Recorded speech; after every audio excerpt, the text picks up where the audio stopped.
and also to introduce tonight's keynote speaker, Newt Gingrich. It's difficult to describe all of Speaker Gingrich's accomplishments in the time I have been given, but we'll give it a try. Newt was born in Harrisburg, Pennsylvania, the son of a career soldier. Realizing the importance and the understanding of history to protect the future, he immersed himself in its study, receiving his bachelor's degree from Emory University in Atlanta and master's and doctorate in modern European history from Tulane. He then taught history at West Georgia College for 8 years. One thing everyone should know in this audience is that Newt Gingrich is incredibly persistent. He was elected to the U.S. Congress in 1978 on his third attempt. Upon being elected, Newt quickly became known for his keen intellect and conservative policies. In 1989, he was elected House Minority Whip, the second highest position in the House Republican leadership. In 1994, Newt Gingrich drafted the Contract with America, a brilliant document outlining the legislation that would be enacted within the first 100 days of that Congress. If the people gave Republicans control of the House. Among the proposals were basic conservative principles, such as tax cuts, a permanent line item veto, and a constitutional amendment requiring a balanced budget. In December of '94, the people did give Republicans control of the House, and Newt Gingrich was elected Speaker. The first time a Republican had held that position in 40 years. As Speaker, he championed the causes that we all hold dear: lower taxes, fewer regulations, a strong national defense, and of course, support of the nation of Israel.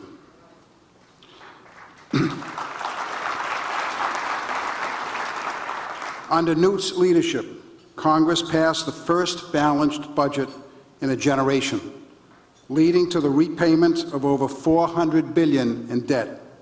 Seems kind of small today, doesn't it?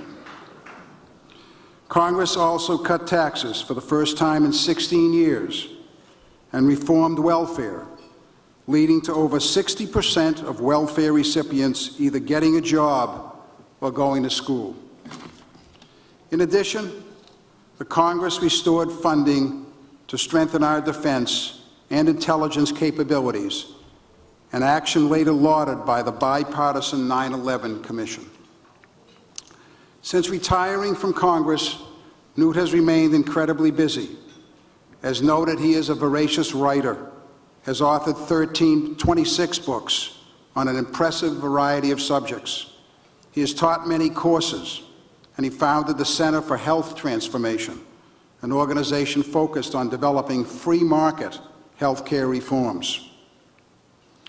Newt and his wife, Callista, have also become award-winning documentary film producers, so they should fit right in here amongst all the celebrities in Los Angeles. We want to remember that Newt's persistence is coming out again as he runs for the Republican nomination. In spite of the mainstream media's attacks on Newt recently, he will continue to fight, continue to run. You should remember that Newt.org is where you can go to help him. Ladies and gentlemen, it is my distinct privilege and my honor to introduce the former Speaker of the House of Representatives, Newt Gingrich.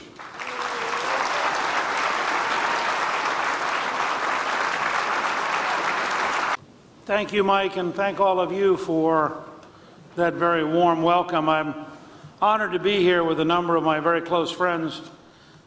First of all, from Congress, I thought that Chairwoman Ileana Ros-Lehtinen just gave a terrific talk, and she's providing great leadership in the U.S. House. And I am always delighted to be anywhere with Kevin McCarthy, who is one of the great rising stars of the Republican Party. It's a great opportunity to be here this evening, and it's good to be among many, many close friends going back for many years. I've known Sheldon and Miriam for a very long time. It's wonderful to be here with Miriam, and I hope all of you will join me in sending our best wishes to Sheldon, who, with his energy level, must be just going crazy sitting at home knowing that we're all here. I treasure my friendship with both of them, and I salute, Miriam, both you and Sheldon, for your well-deserved award and recognition for all the hard work you do to keep America safe, free, and prosperous. More Americans are without jobs, and for longer periods of time, than at any time in our history since the Great Depression. I am running for president to lead a movement of Americans who will insist on changing Washington so we can renew America. To do this, we must insist on dramatic and bold changes in Washington, repealing policies that are killing jobs and stifling growth, enacting policies that will create jobs and bring back prosperity. There is no more important task for the next president. We chatted tonight with many of you, and various people commented on recent weeks. As someone who has been in public life for nearly 40 years, I know full well the rigors of campaigning for public office. In fact, I've had some recent reminders.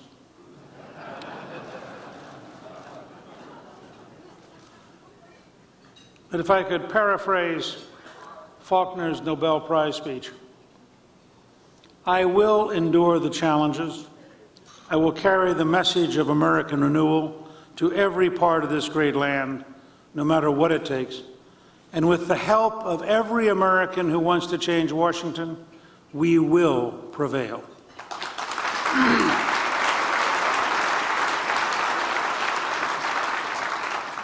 A vitally important part of American renewal is renewing American leadership as a force for a lasting peace, especially in the Middle East. This is why I was so happy to receive your invitation to be here tonight. Earlier this week, Jewish people all over the world celebrated the Feast of Shavuot, or Pentecost, commemorating the revelation of the Ten Commandments on Mount Sinai. And today is actually Pentecost Sunday in the Christian tradition. It was on this feast 44 years ago, in June of 1967, a mere 6 days after the old city of Jerusalem had been reunited in the Six-Day War, that for the first time in almost 2,000 years, Jewish people were once again able to visit the Western Wall and walk the streets of the old city as citizens of a sovereign Jewish nation.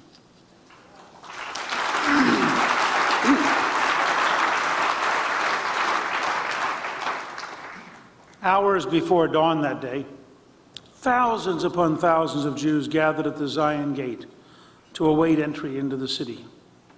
At 4 a.m., the crowds were finally allowed to stream into East Jerusalem. The first time Jews had been allowed to carry out a pilgrimage to the Western Wall as members of a Jewish nation, celebrating a Jewish festival, since the pilgrimage to the temple 2,000 years earlier. As the sun rose over the old city, a total of more than 200,000 Jews made their way through the city streets to a site that today remains the heart of a people, a religion, and a nation.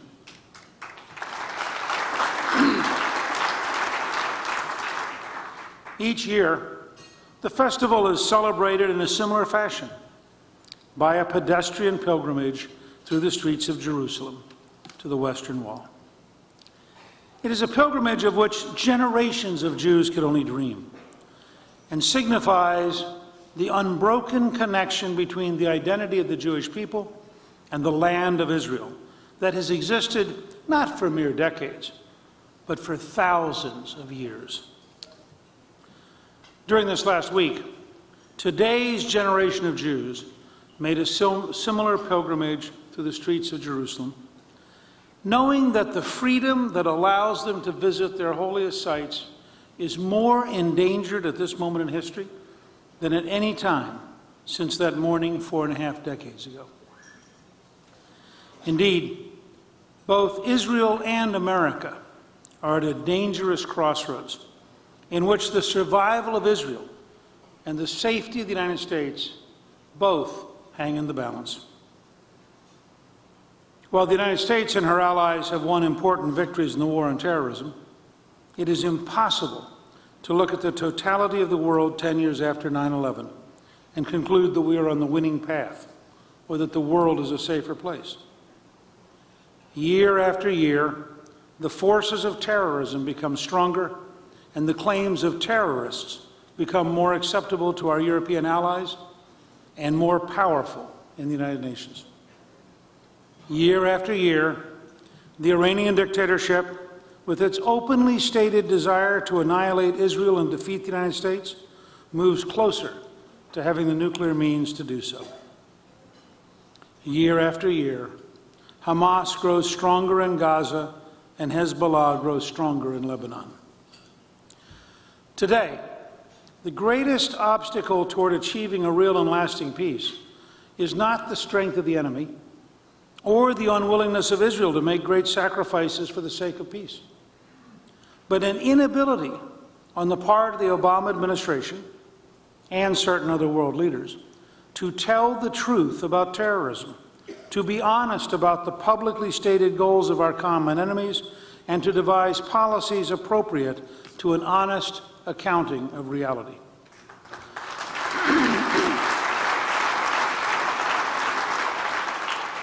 Recall that during congressional testimony last year, Attorney General Holder was repeatedly asked, and yet could not bring himself to say, that the ideology of radical Islamism plays a role in motivating Islamic terrorists to carry out their attacks. The report issued in the aftermath of the Fort Hood attack, in which Major Nidal Hassan, who carried around business cards that said, "Warrior of Allah," and shouted Allahu Akbar while opening fire on unarmed men and women, that report did not once mention radical Islamism. In an eerily similar incident at the Frankfurt airport earlier this year, a terrorist opened fire, yelling Allahu Akbar and killing 2 people. Yet the State Department spokesman, when asked if it was a terrorist attack, responded by asking, was the shooting of Congresswoman Gabrielle Giffords a terrorist attack? This moral confusion, which cannot see the difference between the isolated, albeit depraved actions of a madman, and an attack that fits into an ideology of radical Islamist terrorism, is sadly typical of this administration's elevation of political correctness above common sense.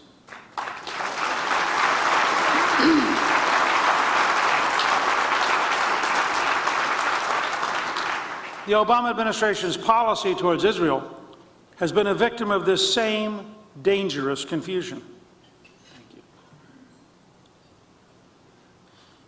In his recent State Department speech, President Obama rightly stated that Israel cannot be expected to negotiate with a terrorist organization that denies its right to exist.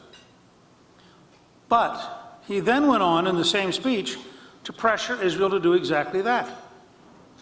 President Obama wants Israel to enter into negotiations with a Palestinian Authority that is now in league with the terrorist organization Hamas. The President said that applying this pressure on Israel was not the politically savvy thing for him to do, and that the safe thing in an election year was nothing. He's essentially telling us that he is doing the brave thing by pressuring Israel to negotiate with terrorists who want to destroy it. President Obama and his State Department should recall some basic facts. Hamas was founded as a terrorist organization dedicated to the destruction of Israel. Its charter openly calls for Israel's destruction and instructs its followers to kill Jews wherever they find them. Also, consider these recent statements. Ismail Haniyeh, head of the Hamas administration in the Gaza Strip, commenting on May 2nd, 2011, quote, "The Jews are the most despicable and contemptible nation to crawl upon the face of the earth." Close quote. 2 days later, Hamas Foreign Liaisons Chief Osama Hamdan said in an interview that, quote, "I think that we are entering the phase of the liberation of Palestine.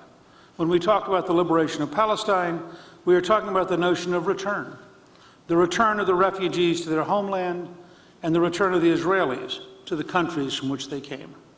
Close quote. Then on May 11th, Hamas MP and cleric Yunus al-Astal said, quote, "In just a few years, all the Zionists and the settlers will realize that their arrival in Palestine was for the purpose of the Great Massacre, by means of which Allah wants to relieve humanity of their evil." Close quote. That was said just 1 month ago. Hamas goes well beyond words in its effort to destroy Israel. In 2010, over 200 missiles were fired into Israel from Gaza. No country can be expected to conduct peace negotiations with a terrorist organization dedicated to its destruction, or with a Palestinian governmental authority that joins forces with such a terrorist organization.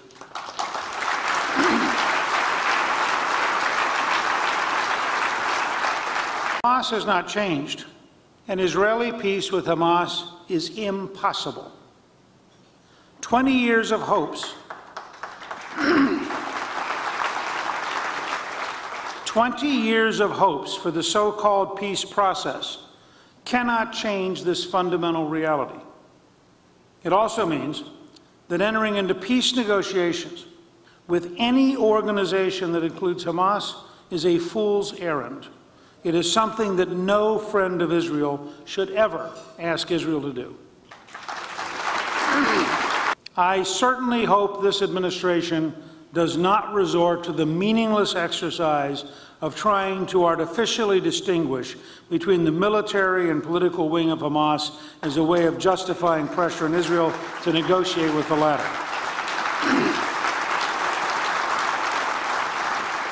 No such distinction, an approach that plays a dangerous game with the survival of Israel. In his recent speeches, President Obama also called for Israel to accept the 1967 lines as the beginning of peace negotiations. He went to great lengths to have us all believe that what he said at the State Department and later at AIPAC was no different than what other American presidents have declared as official policy. Unfortunately, that's just not true. President Obama has, in fact, called for a remarkable shift in U.S. policy regarding the peace process. He wants Israel to accept the indefensible lines of 1967 as the starting point of negotiations. Accepting such a proposal would be a suicidal step for Israel.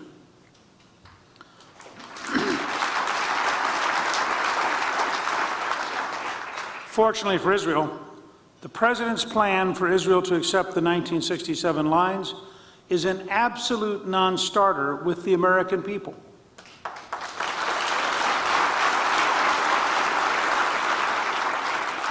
Like Israel, we are committed to seeing a peace agreement that protects Jerusalem as the undivided capital of the Jewish state.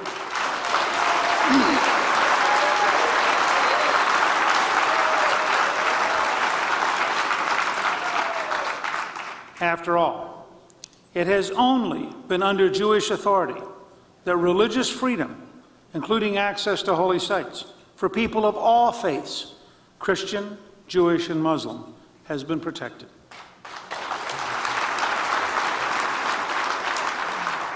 Meanwhile, we must readily see the President's policies for what they are: the dangerous accommodation of Middle East dictators, and worse, the accommodation of terrorist groups like Hamas, whose ideology virulently opposes freedom, compromise, and peace, and who view such accommodation as a weakening of U.S. resolve and commitment to Israel's security.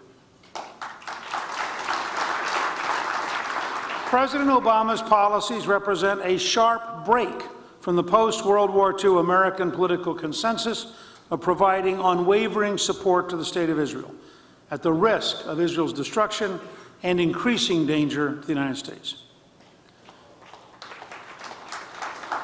The decision to adopt a policy of accommodation with terrorists using the political objectives and code words of those who wish to drive Israel into the sea affirms the administration's radicalism in its headlong flight from the legacy of U.S. presidents, from Truman to Bush, and is leading Israel and the Western democracies toward ever-increasing danger.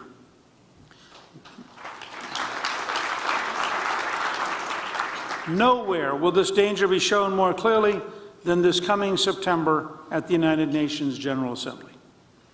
The Palestinians have said that they will request UN recognition of Palestinian statehood based upon the 1967 borders.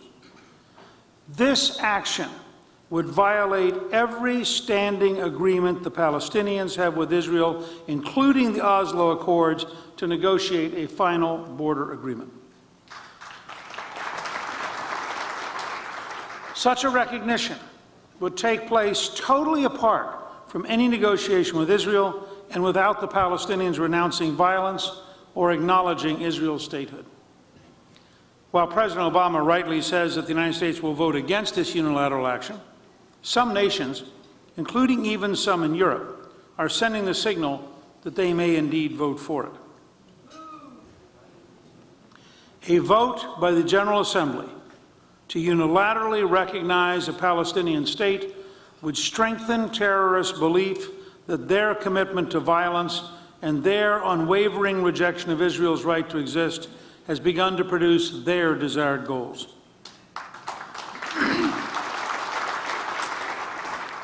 President Obama and the State Department must be clear in their discussions with our Western allies to remember the mistakes of history and to reject this unilateral action that would reward terrorist groups who refuse to abide by the basic principles of human dignity and freedom.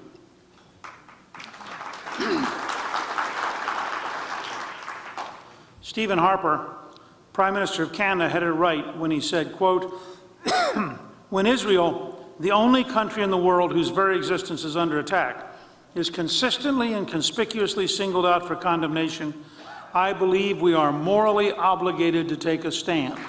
Close quote.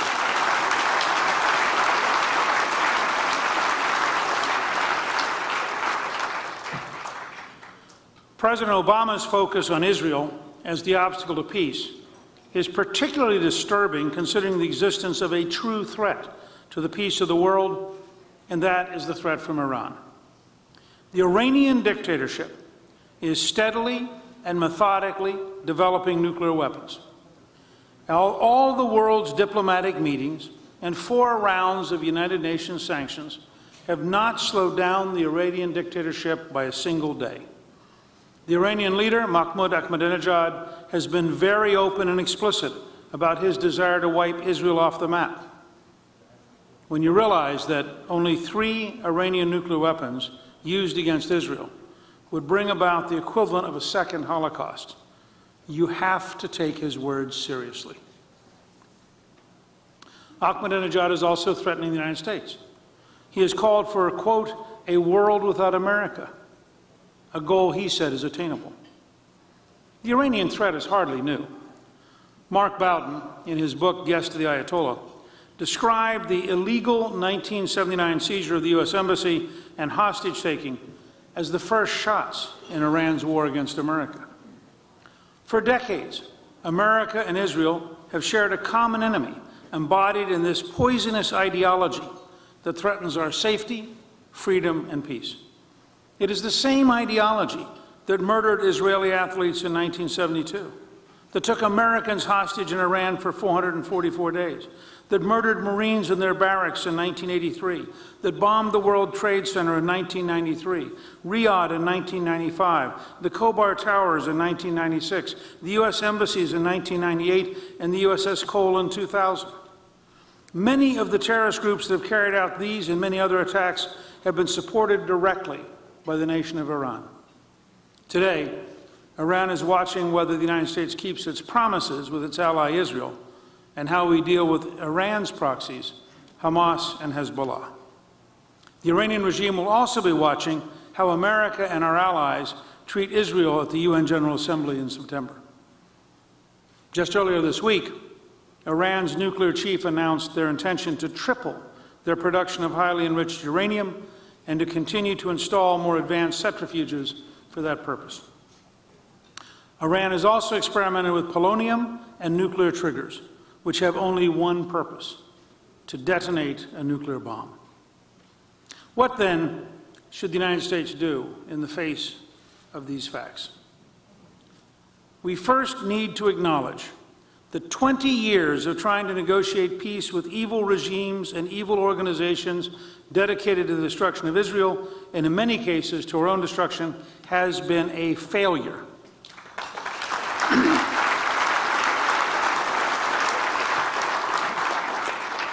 The time has come to clearly and decisively take the offensive against evil regimes and evil organizations. This begins with a firm and consistent commitment by the United States, in the Reagan tradition, to speak plainly and truthfully about the nature of our enemies. Next, our policies must reflect the fact that there is no moral equivalency between terrorist regimes and a legitimate self-governing country that abides by the rule of law.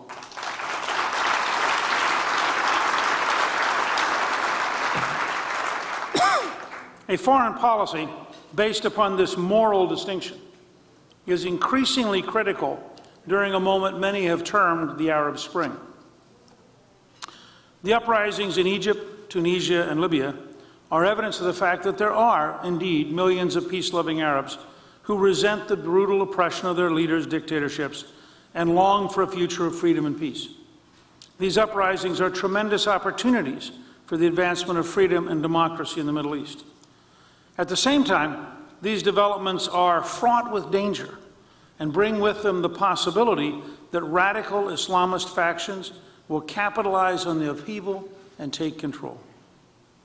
Our commitment to condemning and confronting terrorism in the world must be matched by an equal commitment to affirm the efforts of oppressed Arab citizens who are taking extraordinary risk to seek true peace, freedom, and democracy. Both in the cases of the Iranian and Syrian popular uprisings, the Obama administration's glaring silence has undermined the strength of our commitment to freedom and solidarity with those people who are yearning to breathe free. And every terrorist group in the world takes note of that silence, whether Hamas, Hezbollah, or terrorist regimes like Iran. Excuse me. There are 9 specific policy proposals I would like to leave with you tonight. First, as a demonstration of this new resolve, the United States should move the American embassy in Israel to Jerusalem.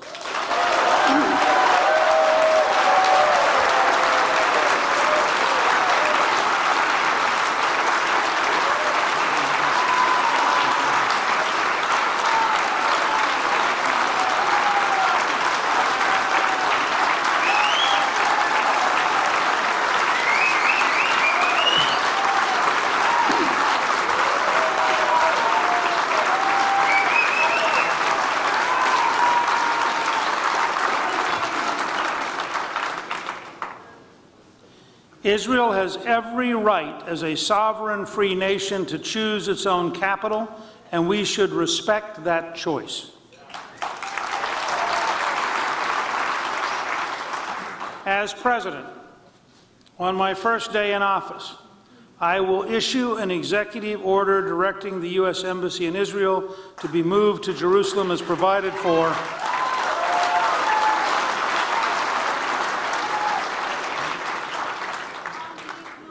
to let me finish. To be moved to Jerusalem as provided for in the legislation I introduced in Congress in 1995.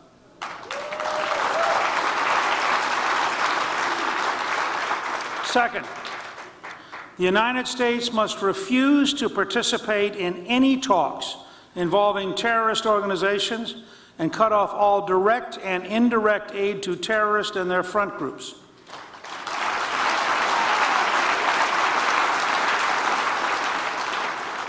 This must include the Palestinian Authority, so long as it includes Hamas and continues to produce propaganda, lionizing suicide bombers, and promoting the destruction of Israel.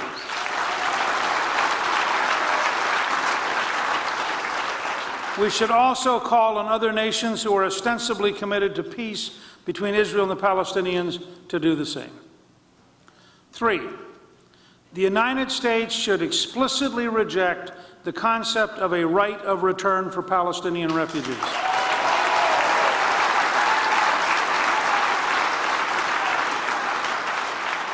The so-called right of return is a historically impossible demand that would be a demographic disaster and mean the end of the Jewish state of Israel. We are for a right to prosperity, a right to freedom, a right to the rule of law, a right to private property, but we must be totally opposed to a right of return. This means that the Palestinian refugee problem must be resolved outside the borders of Israel by the Palestinian Authority. 4th, the United Nations camp system must be replaced with a system of earned income and property rights to restore dignity and hope to every Palestinian. The current failed camp system of socialism and unearned charity has been a disaster. It has led to poverty, vast unemployment, deep bitterness, and a society which produces entrepreneurs of terrorism rather than entrepreneurs of wealth creation.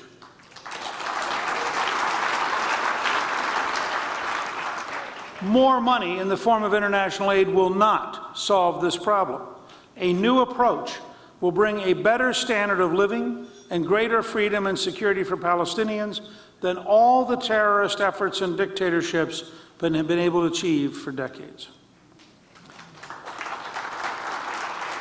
5th, we must also reestablish the United States Information Agency as a robustly funded, worldwide anti-terrorism and pro-freedom communications and advocacy system. The USIA fought for our side in the War of Ideas during the Cold War and helped us win. In 1999, this agency was dismantled because we thought the War of Ideas was over. We discovered on 9/11 that it was not. Israel is reminded of this on almost a daily basis. Earlier this year, terrorists of the Al-Aqsa Martyrs Brigade broke into the West Bank home of Udi and Ruth Fogel in Itamar. The terrorists stabbed this husband and wife to death. They murdered 3 of their children. Not even the youngest of these children, a 3-month-old baby girl named Hadass, was spared. They slit the baby's throat and severed her head from her body. In Gaza, crowds handed out candy and celebrated. This sickening display of jubilation at the gruesome murder of a 3-month-old child is the result of decades upon decades of brainwashing Palestinian children. It is an example of the kind of barbaric acts of terror that must be rejected by all Palestinians in any peace negotiation with Israel.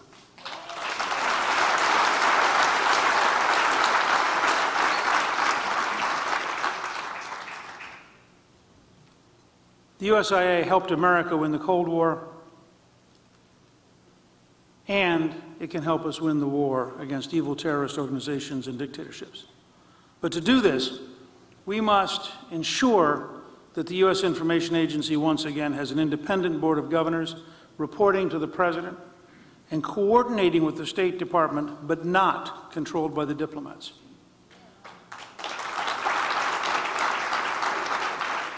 Never again should a 3-month-old baby be killed without the entire world being repulsed and joining together in condemning such terrorists and their supporters.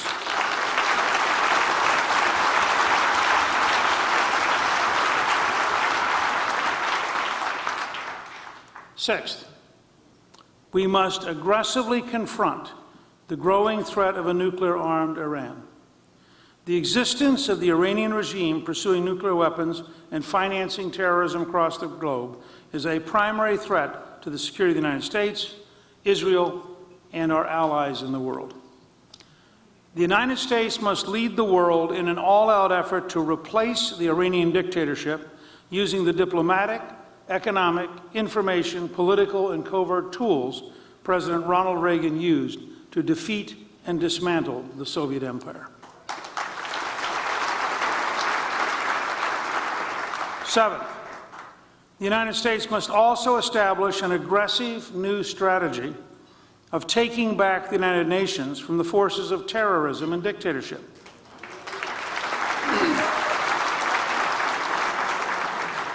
Totally discrediting and, if possible, stopping the Durban III Conference on Racism later this year,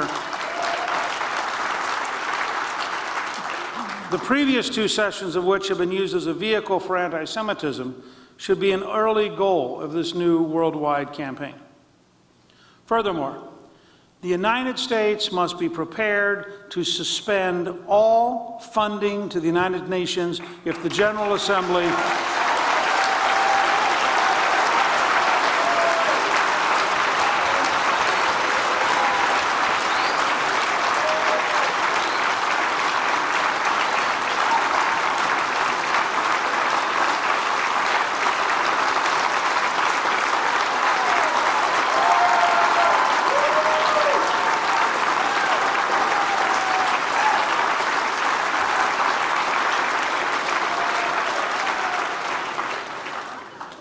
Let me repeat this, but let me also note for you. This was Secretary of State Jim Baker's advice to President George H.W. Bush in 1989 in a similar situation. The United States must be prepared to suspend all funding to the United Nations if the General Assembly moves to recognize a Palestinian state under the control of Hamas. 8th, all of this will require a restructured State Department, a new level of training and management for ambassadors, a new promotion system, and a profound shift in the culture of the Foreign Service.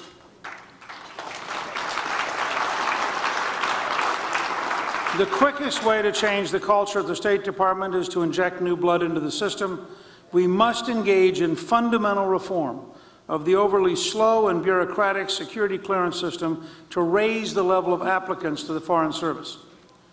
Change on this scale will be bitterly fought by the old guard at State and their media allies. It will require a strong, experienced, and knowledgeable Secretary of State and a deeply committed team around them. My campaign website, newt.org, contains a detailed document outlining the other changes that will be necessary to transform the State Department's historic aversion to moral clarity about the difference between terrorism and civilization, which have weakened both the United States and Israel.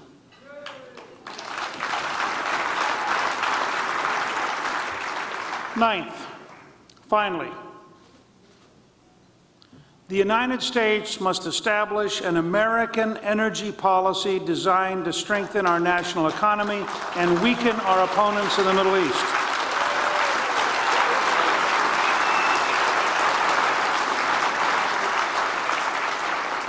We should keep in the United States the hundreds of billions of dollars we now spend in foreign oil supplies.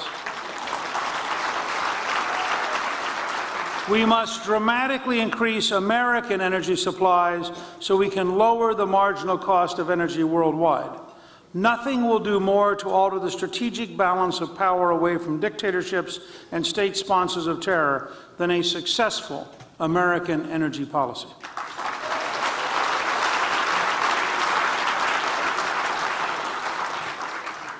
In closing, if it were possible to say a word directly to the Israeli people, I would say this.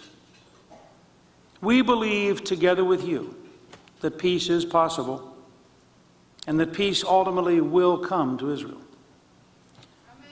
The never-ending tendency to blame Israel first is just another variation of blame America first, and it springs from the same weakness.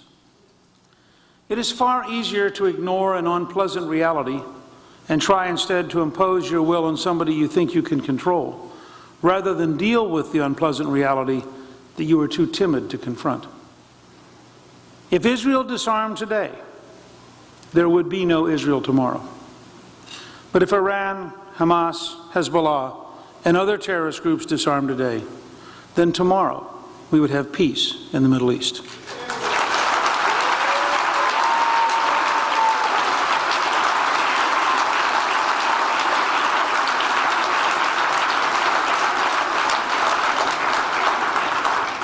While our challenge today will likely not meet with such a simple solution, our commitment to Israel's protection remains as staunch as it has been from the moment of Israel's birth. And I would also say this to the brave people of Israel: never, ever underestimate the hold that Israel has on the American heart.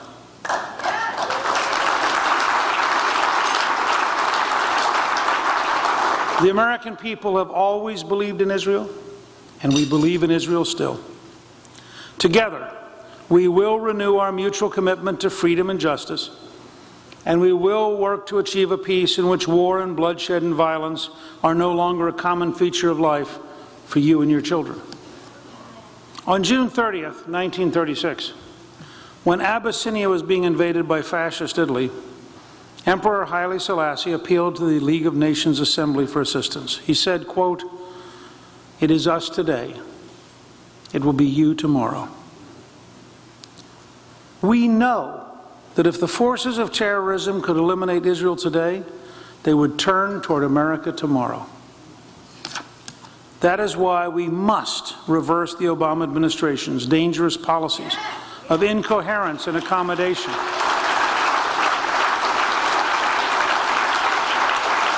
Instead, we must implement a foreign policy that is clear about the evil that we face and committed to the actions necessary to overcome it. America is still the last best hope of mankind on earth.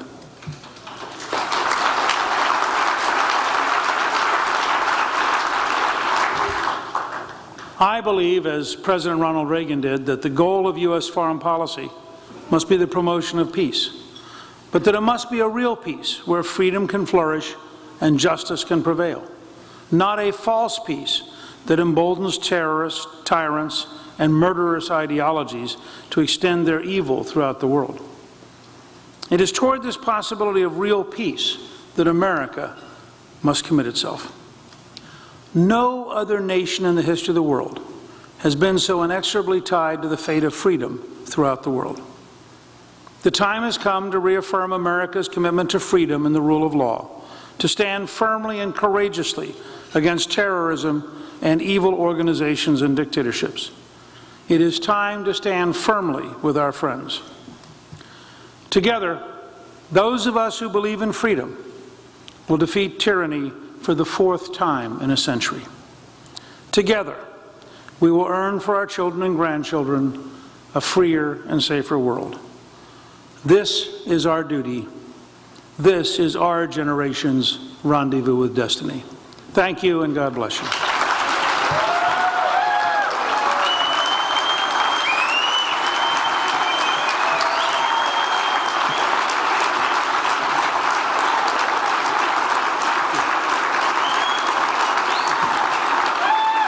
Thank you very much.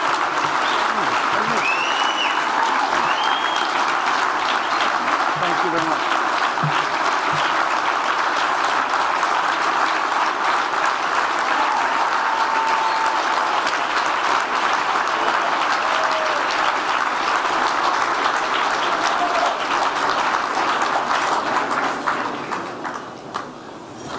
Ladies and gentlemen, please